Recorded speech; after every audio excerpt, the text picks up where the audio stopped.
fortunate to be in any way associated with Judith Swann. I, for myself, first met Judy, I cannot recall when, but here we all are. And it's wonderful to see you all here because that is one hell of a book. And you should buy it and read it and chew over it and let me stop now. Well, with that said, let me just launch in. So thank you to Carol for holding up my book, Fool, which you see all over. Some of the poems in it are kind of recent, and some of them date from a long time ago, 20-something years. It took a while to find a publisher. I sent this collection out numerous times before it was finally picked up. And 16 of the 40 poems in it were published somewhere else first. The first one that I'm going to read is the title poem, Fool. I threw rose petals on the ground, and her pink slippers slid on that silky surface, the muse, when she came just now. Her small hooves have worn every fabric, every skin, every color. My kids try them on when she slips them off. Her little goat horns wobble, and she scolds, "Why am I not connecting? Why so many dreams and so little in my basket? Fool." By fool, she means innocent child. She said, and I could see her beard, she said, "Tell me that you love me." "I am," I said, "not sleeping alone." She said, "Tell me that you love me." I said she was always on my mind. I called as often as I could. She said, "Tell me that you love me." I said, "I spent 20 years, 2 husbands, and all my thrift on those roses." I never told her. So this is one of 2 poems that I'm going to read about working at West Haven Farm on the weekends. I feel that working at a farm, being intimate with the things that grow there, preserving them, all of that, deepens my experience of life. Peach. Peach, you fill up my palm just so. Your jacket slips away under my touch. The cold water of my fingers strip your skin. You stream away, leaving the fabled satin of your flesh, turgid, never juicier than after a quick scalding, your perfume rising from my knife, packed into steaming jars, sealed, labeled, and aligned. Until this winter, Peach. It's kind of an ominous poem. That gets a round of applause, I think. So for me, the best part of the squash poem is that it has what I think of as a lost positive in it. There's a bunch of words, disgruntled. No one's ever gruntled, right? They're disgruntled. Inept. There's words that the positive part has been lost. And in this poem, that word is exorable. Listen for it. To a squash. I remember when you were a month old, your generous leaves sheltering a seedling so young, not everyone recognized the cotyledons. I forked the soil around you and pulled the taproots of the competition, but not when it was too hot. I'd come down to see you at dawn or after supper. Exorable, all of you, I fussed over the drip tape. I covered you with gauze against the nymphs. You flowered and grew despite the constant harvesting of your greeny breast, and now I love seeing you stained with the beets crimson in my bowl, nestled beside a scimitar of onion, your moist face gone to broth. Thank you, cucurbita, asquash, sister, thank you. This is my grandma. She's one of my favorite people in the world. She was more like a sister to me than a grandma. She was spunky. She was a flapper. She brewed beer in her bathtub during the Prohibition. My grandmother was like a black letter font. Her silhouette firm, sturdy, adorned.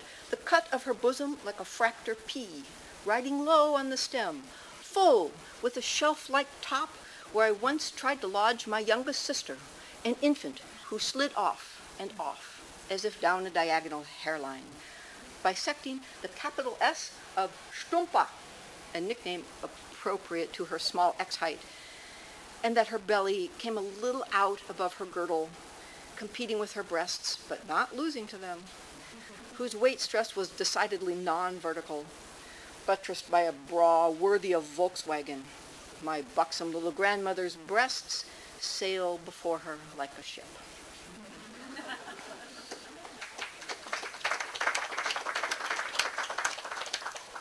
So the next home is George Sand. I'm not sure how familiar everyone here is with George Sand, but she is my hero. She comes from the middle of the last century, actually 2 centuries ago now, so she's middle of the 1800s. She wrote an autobiography of herself that runs to 4 volumes, the first volume of which is all letters that her father wrote to his mother, her grandmother. Her grandmother was an aristocrat who was imprisoned during the terror. She was not beheaded. And her son, George Sand's father, was the bastard child of the King of Poland or something like that.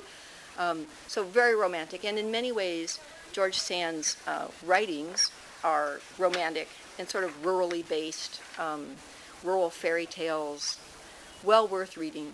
So she describes herself, I just wanted to read this from her letters because they're so good. Altogether, with my hair, my eyes, my teeth, and lack of deformities, I was considered neither ugly nor beautiful in my youth, which I've always considered to be a serious advantage. Ugliness creates one kind of problem, and beauty another. One expects too much from the person with a brilliant exterior, and one mistrusts the person whose exterior repulses.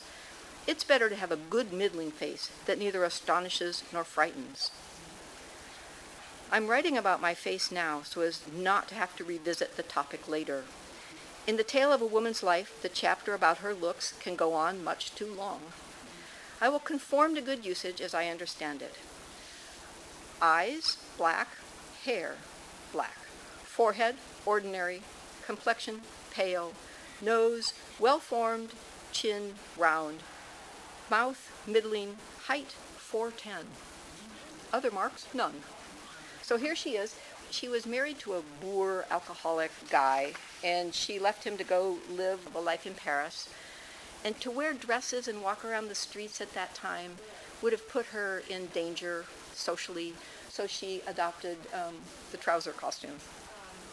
Another reason I love her. Anyway, here's my tribute to George Sand. I like to think about George Sand wearing trousers and practicing free love, which confused the men because it was not promiscuous. Her paramours have articles in Wikipedia, but with their portraits and profile, you can't really see them. When sleep's satin fingers glide across your eyelids, or a man, pushing past your servant, drops lightly to his knees beside you, think of her. And think of her if they don't. Don't be confused by her small feet. They came from China, long before Perrault and Grimm and Disney and Manolo Blahnik. And she understood egotism so well as a kind of retardation mixed with insanity, considered brilliant by so many today. And she mastered the technical vocabulary of the rural states, the person who grows hemp, he who makes haystacks, who cares for the cows, the person who is a master terrace builder, and the young woman who has only just begun to cover her hair. Bob Dylan, another hero of mine. He's kind of an old mutt, still touring after all these years. I don't know, that appeals to me. I know when he first said he was going to play in China, there was a lot of negativity. How can the man who sang Maggie's Farm and Masters of War play in China? It's a dictatorship.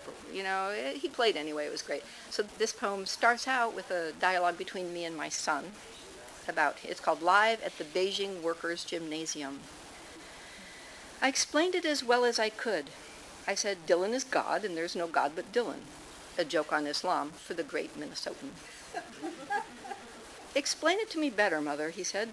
I said, I don't want to get sidetracked right now. I don't want to preach to you. He said, I can't make out the words because his voice is so scratchy. And I said, it's the trip, and was vaguely 3D about the way the light shone through his hair on stage, the air thick with marijuana, But wait, before that, on the way in, how I threw open my coat and shook my chest at the bouncer so he could pat me down for booze and recording equipment. And he stopped, blinked his eyes, and said, "Way too eager." And I and my ganja entered, believing in the power of love and the knowledge of death, the ending up little more than a mutt, not relationship material.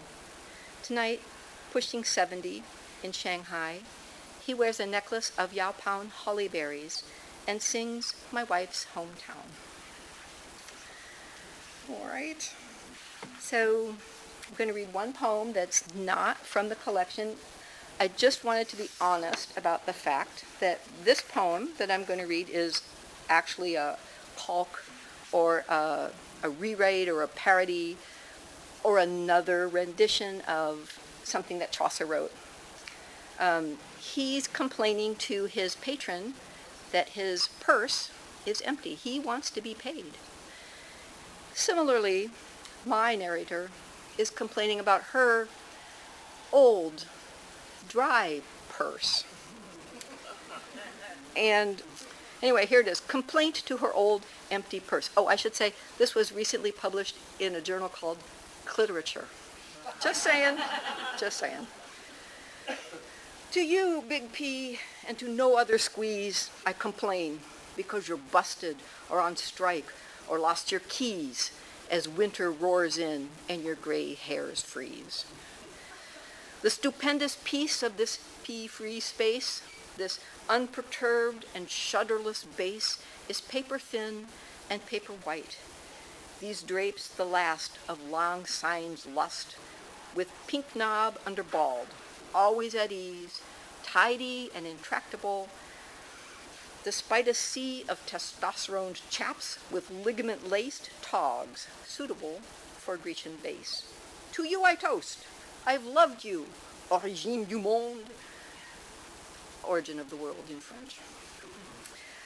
Though they've called you sleaze and focused on the thrust and dust of their bended, ambivalent knee, I miss the bleeding pea, the moods, the rage, even off stage, you upstage.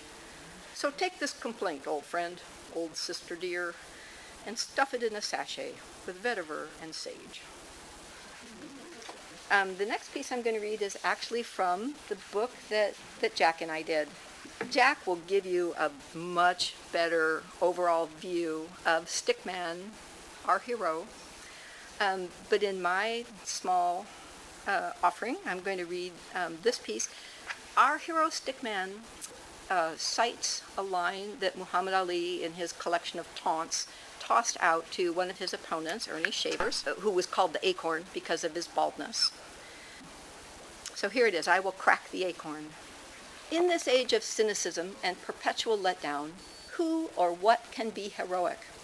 The gods are dead, so we are left with literature and history. Can a person who is living now in the time of big data ever actually be heroic, or do we know too much? And how do we measure heroism? By virtue, struggle, decency, talent? Here are some names to consider. Sacagawea, Harriet Tubman, MLK, Frodo of the Shire, Laura Ingalls Wilder, Abby Wambach, Jimmy Carter, Derek Jeter, Nadine Collier, Muhammad Ali. Who is more heroic than Muhammad Ali? Muhammad, I am the double greatest Ali. Muhammad, me with my beautiful, colorful personality Ali. Muhammad, I want to take on those little green men from Venus, Ali. As Marianne Moore said in the liner notes to his recorded poetry, he was the classiest and the brassiest. And he fights and he writes. Is there something I have missed? He is a smiling pugilist. He was 21 when he recorded that album of poetry. 3 years previously, in the Rome Olympics, he had taken the light heavyweight gold medal. In 1964, at the age of 22, he became the heavyweight champion of the world and converted to Islam. In 66, his selective service classification was changed, and he was drafted to fight in Vietnam. He objected conscientiously, lost his titles, and was stripped of his boxing license. He was on the NSA watch list, and his phone calls were tapped.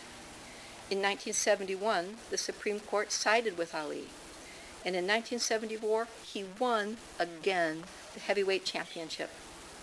Then he converted to Sunni Islam. He sat for Andy Warhol.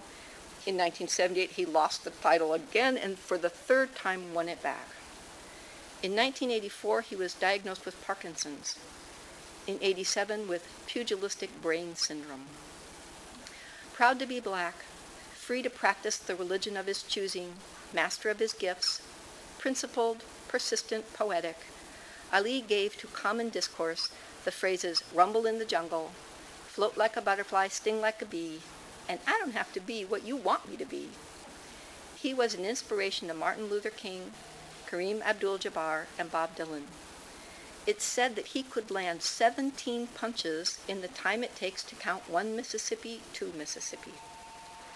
Ali defeated Ernie Shavers, a bald man he taunted with the epithet acorn, in 1977. This is the epithet that Stickman recalls for us, and by so doing brings up all that the Madeleine does for memory and Proust's In Search of Lost Time. Before Grandmaster Flash and the Furious Five released the message, before NWA put out Fuck the Police, before Notorious B.I.G. did Hypnotize, Ali rapped. Big and handsome, he was the embodiment of Black is Beautiful. Although his career meant the world to him, he put it on hold with no guarantee that it would ever emerge from that hold for a point of principle. Can there be any greater heroism? Well, I'm going to turn you over to Jack. He's the best raconteur that I've ever met. He's still writing, he's still making cartoons, and he is a speaker you're going to enjoy.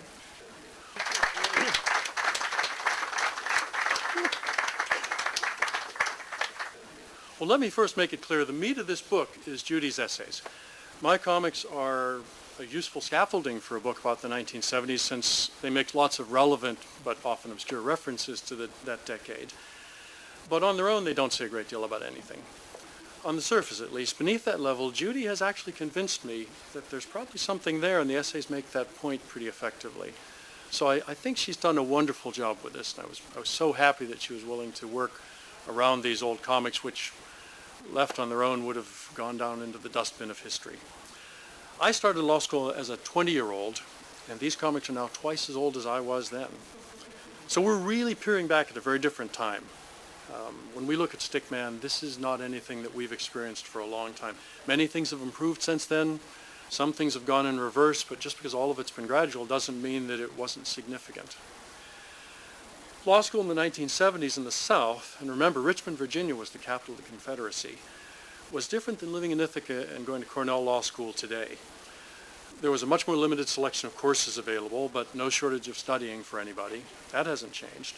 There was, as always, enormous pressure to get good grades, to make the law review, and then land a high-paying job or a prestigious clerkship. Back then, however, I didn't know enough about the system to feel any of that pressure. I drew my comic strip, hung out with my friends, did a bit of studying, and stumbled unknowingly to becoming an attorney, which was quite a surprise when I finally got there. It being the South, racism at our school was still pretty common, and Judy has an essay or two that touch on this. Racist jokes were told in public without a great deal of embarrassment at that time, and often by people who I know are now judges. The nearest bar to where we lived and where our school was segregated by informal agreement. White college students would use it every night until 10 o'clock. Then they would leave en masse, and the locals who lived in the neighborhood would use it from 10 o'clock on. And this was all the result of a legendary town and gown fight that had happened long before I arrived in Williamsburg, but the legacy was still there. When I last visited William & Mary a couple years ago, the Triangle Bar was still there looking much nicer than it used to, and the entire neighborhood was gone. I mean, all the old houses had been either torn down and replaced, or they'd been, upgraded, whatever. I mean, it's been 40 years, so I'm not saying that necessarily this was a bad thing, but you'd have to do a little more looking. I think that clearly things didn't turn perfect just the minute I left law school. It being the 1970s, sexism in our school was also pretty common. We had far more men than women back then. And most of the men had these little mustaches that you would always have on grad students back then. That's how you knew an undergrad from a grad student. The grad students all had little mustaches, at least the guys did. But there was both more and less to the sexism than that. I remember looking at the student directory when I first got there, and we would have 1Ls, 2Ls, and 3Ls. And the first year was a 1L, 2L, 3 year. Let me see my statistics here. The percentage of married men rose steadily as you worked through the 3 years of school. If I looked at all the 1Ls, maybe 20% of the men were married. 2Ls was about 35%, 3Ls 50%. And this was mainly because of ring by spring, which was apparently a Southern tradition where if the girl didn't have a ring and was engaged by the time she was a senior in college, that was something to feel bad about. And these guys had all met their girlfriends as undergrads, and they were gradually marrying them as they worked their way through law school and, towards the first job in the suburban house and all that stuff. On the female side, though, the marriage rate was different. It started at just under 15% for the 1Ls, dropped slightly for the 2Ls, and hit 10% for the 3Ls. They were shedding husbands. Indeed, the only married woman I knew back then got divorced a couple years after graduation. So clearly something was different in the male and female experience with that day, from that time. That all being said, I'm happy to report there wasn't any bias in grading. Your grade was based entirely on an anonymous final exam. The results were posted up on the front door of the school by Social Security number. The top student in my class was female, despite the fact we had fewer women. And the number 2, I think, was female, and both became judges eventually. And I don't remember either of them telling racist jokes. Now, much like Stickman, I wasn't really like everybody else back then. I didn't just observe the odd racial and calculate the gender differences in my directory and ignore the requirements of the job market. I actually lived for a half year in a rural backwater that was close to Williamsburg. You'd never go there, and I can't even find it anymore, but there'd been a little ferry that went across one of the branches of the river, and the people on the other side had been isolated from Williamsburg and all the prosperity that having a famous historical site in your midst brings for many years. They put in a bridge, and I rented a mobile home there. I was trying to save money because I was trying to put myself through the place without borrowing a lot from my parents. So I moved into this very inexpensive mobile home just across the bridge in an area no one ever goes to. My roommate was an old friend from Pittsburgh who was escaping an unhappy divorce. And yes, he was very young to be having a divorce, and it was the first of many. When you think I was only 20 and he was younger, and he was already divorced. He showed up, partied up a storm until I decided that I needed to do a little bit of studying, and I finally decided to spend the extra money and move into town. Almost everybody on our road lived in a mobile home like us, and the majority of them had the last name Hogg, H-O-G-G. My funniest and possibly saddest memory was the Hoggs next door. Tidewater, Virginia is oppressively hot and humid in the summer, and we showed up in the beginning of July in our trailer because my buddy's job at Kmart started then. Every morning the Hoggs would come out of their trailer around 10:30. They'd get in their car, turn the engine on, and sit there. All 4 of them. 2 in the front, 2 in the back. Occasionally they'd drive off for 10 or 15 minutes. They'd come back and maybe they got gas. They usually had something they were eating out of a bag or drinking. They would get food. And then they'd sit there, and about 6:30 every night they'd turn the car off and they'd go back into their house, which had no air conditioning. Nobody in the family seemed to work. The house was too occupied during the day, too hot to occupy, and they would just sit in their car. I couldn't believe it. I'd hate to see the gasoline bill. And we had Hoggs. It was every mailbox said Hogg. I don't know how you could be a postman down there. Anyway, Stickman was an outsider. It initially pretended to be set in a law school because you had to convince the law school newspaper's editor to let you put it in. But once it was in and popular, we quickly veered off course and did whatever we wanted to do. My co-author for the first 5 strips was a guy named Craig Smith, who was a year above me in school. He was from Easton, Pennsylvania. We lived in an old crabber's cottage on the James River, about 15 miles away from Williamsburg. And so we had the coolest place ever. It was just fantastic. We had a dock, and we had a boat, and we had, a couple of geese that lived in the pond, and we could take our sailboat out. It was just fantastic. He had a girlfriend, the most popular sorority on campus, who he later married and then divorced, and he had a great imagination. But the funniest thing is we had 2 Craig Smiths in the same school in the same year, but they had very different personalities and body types. They were sometimes referred to as the greater and the lesser, or the weightlifter and the weight gainer. It's really easy to gain weight in law school, by the way. Lots of people did, and they still do. If you want top grades and the lucrative job that follows, the easiest way to move up the rankings is by cutting out things like sleep, exercise, or personal hygiene. But enough about me. Williamsburg, Virginia, and my classmates. Let's talk about Stickman. So, this shows episode 5. This was the last of the strips I did with my original partner. And you'll note in panel 2 a class photo showing Stickman, a happy face, along with C.A. Smith, and there's C.Z. Smith. So there's obviously some other C initials as you work your way around that photo. I loved using the Smith for some reason. In episode 4, which we don't have, there was even an artist's conception of what Craig Smith the Greater looked like. The first 5 episodes were all published during my second year of law school, and they show Stickman's origins, how a sonic boom turned him into a pathetic stick figure. He's looking up in the sky and he sees a plane, he says, hey, and boom, all of a sudden all the flesh is blasted off of his bones. And heroic surgeons work tirelessly to save him and leave behind a pathetic stick figure who becomes the hero. Anyway, the first 5 episodes show how he was turned into a pathetic stick figure, how poorly he fit in at law school, but he did stay at school the whole time, surrounded by students typically named Craig Smith, having various middle initials. When my co-author was gone and my third year of law school started, however, it only took 2 panels of the first strip for Stickman to leave the quietude of the scholastic life and move towards world domination.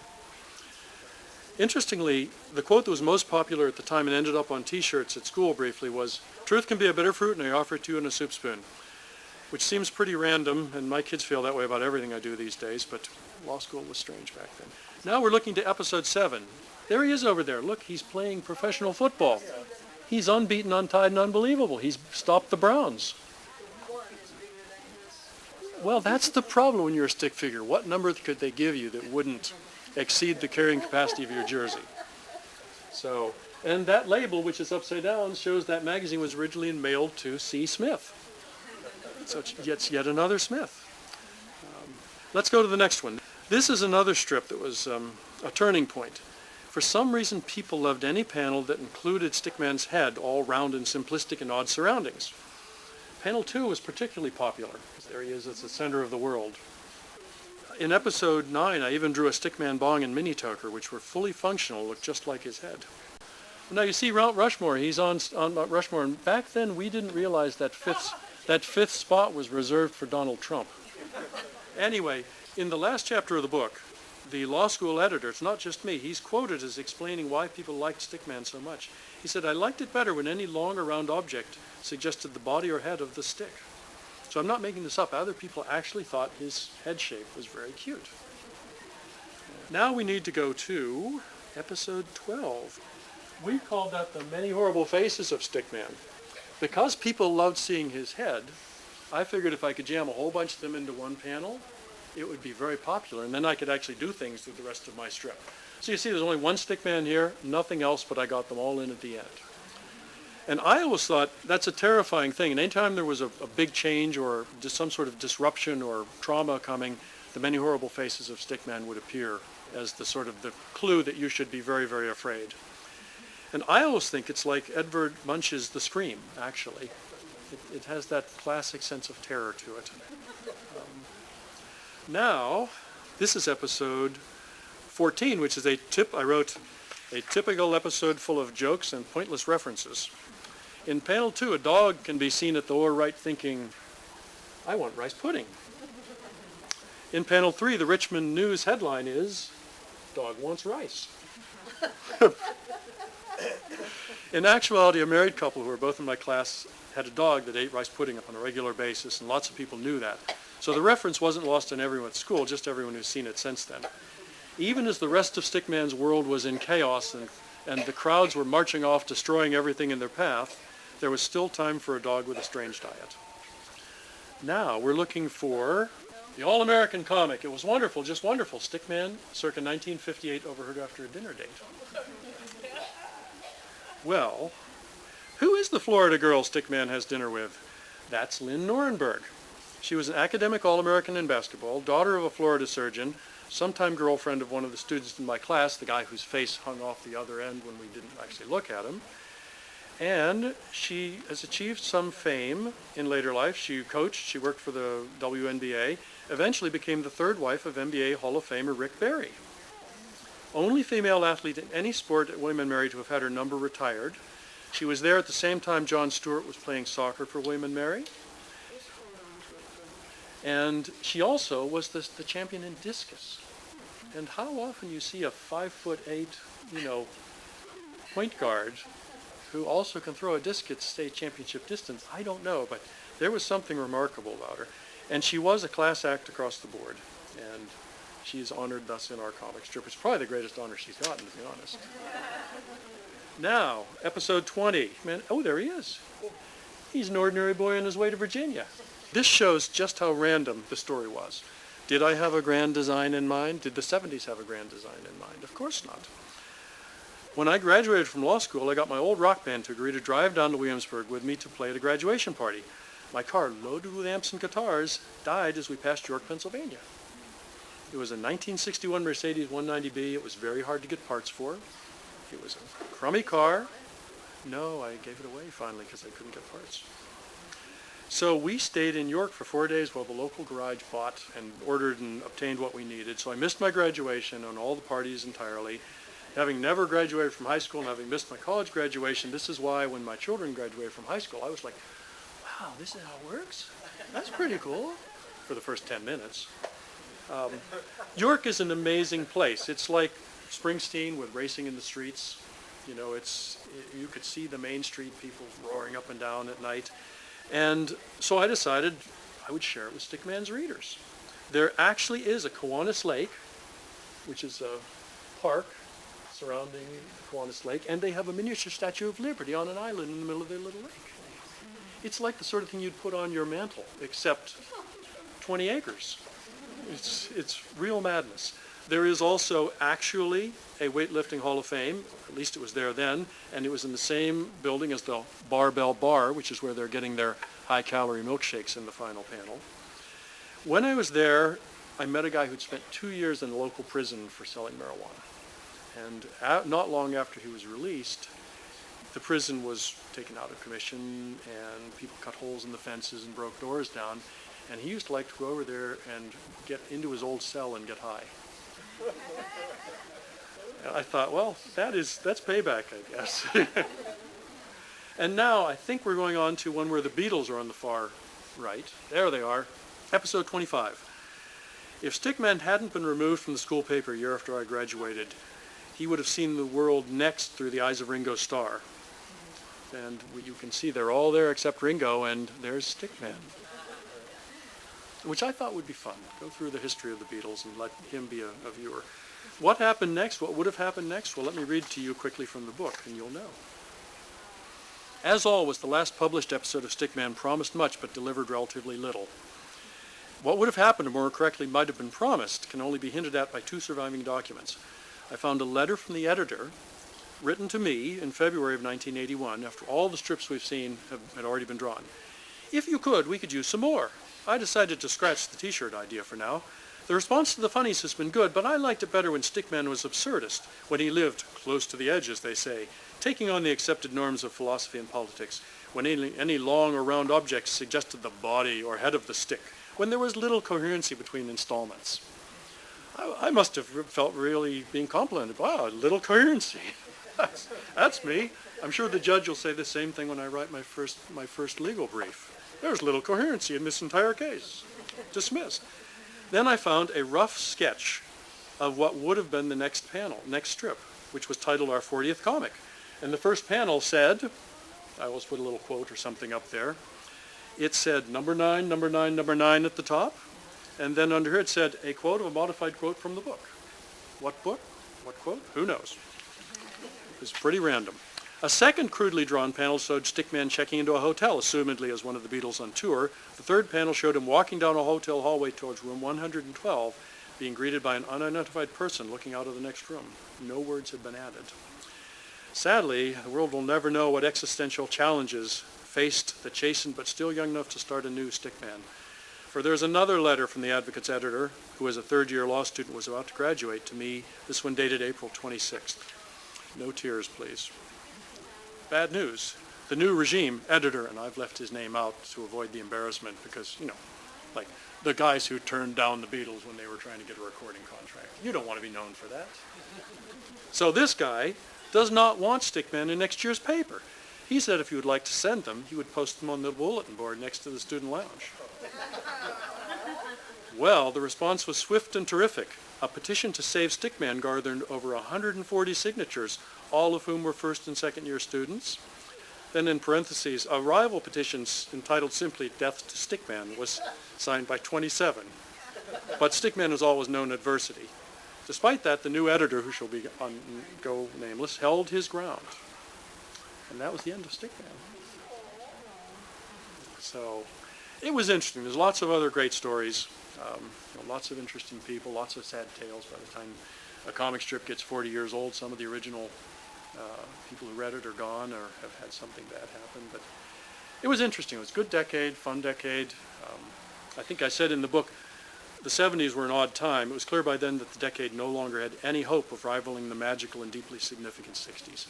But, you get born and you come of age in the decade you get stuck with. I mean, everybody would love to be able to say, Summer of Love, I was there. I got David Cassidy in 1976 and the Muppets. So we did the best we could, Judy and I. Anyway, with that observation, let me finish by thanking you all for coming, supporting Buffalo Street Books, buying lots of everything they have, and make a final acknowledgement that the star of the show, both as the author of Fool and writing all the coherent parts of Stickman, is indeed Judith Swann. So let's give her another round of applause.